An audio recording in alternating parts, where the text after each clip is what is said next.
అసలు మీరు ఎక్స్పెక్ట్ చేశారా ట్విన్స్ పుడతారు? అస్సలు ఎక్స్పెక్ట్ చేయలేదు. ఓకే. ఇంకా చెప్పాలంటే ఫస్ట్ కన్సీవ్ అయ్యాక ఫస్ట్ స్కానింగ్లో ఒక్కరే ఉన్నారు. నెక్స్ట్ స్కానింగ్ 2 వీక్స్ తర్వాత వెళ్ళేసరికి ఇద్దరు ఉన్నారు. ఓకే. సో స్ప్లిట్ అయ్యారనమాట. సో అదే మాకు పెద్ద షాక్. ట్విన్స్ అని అసలు ఏ మాత్రం ఐడియా కూడా లేదు. ఎక్స్పెక్ట్ చేయలేదు. నో వే అసలు. ఓకే. అంటే మా హస్బెండ్ సైడ్ ఉన్నారు ట్విన్స్ ఫ్యామిలీలో, బట్ మేము అస్సలు ఎక్స్పెక్ట్ చేయలేదు. అయ్యో sleeping. It's okay, it's okay. కూర్చొని పైన ఆడుకో నువ్వు మంచిగా. చాక్లెట్స్ చూసుకో ఓపెన్ చేసి. ఓకే.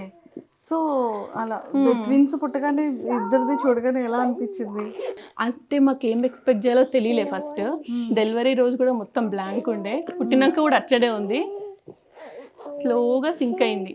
ఏంటి ఇప్పుడు ఏంటి లైఫ్ అన్నట్టు, లైక్ ఒకటేసారి all of the sudden change కదా. బట్ ఇద్దరు ఏడవడము, వాళ్ళ గోల, నైట్ స్లీపింగ్ ప్యాటర్న్స్ అన్ని చేంజ్. సో కంప్లీట్ డిఫరెంట్ కదా ఒకటేసారి. సో బట్ అందరి హెల్ప్ ఉండడం వల్ల కొంచెం నేను కన్సీవ్ అయినప్పటి నుంచి మా అమ్మ యూఎస్లోనే ఉంది నాతో పాటు.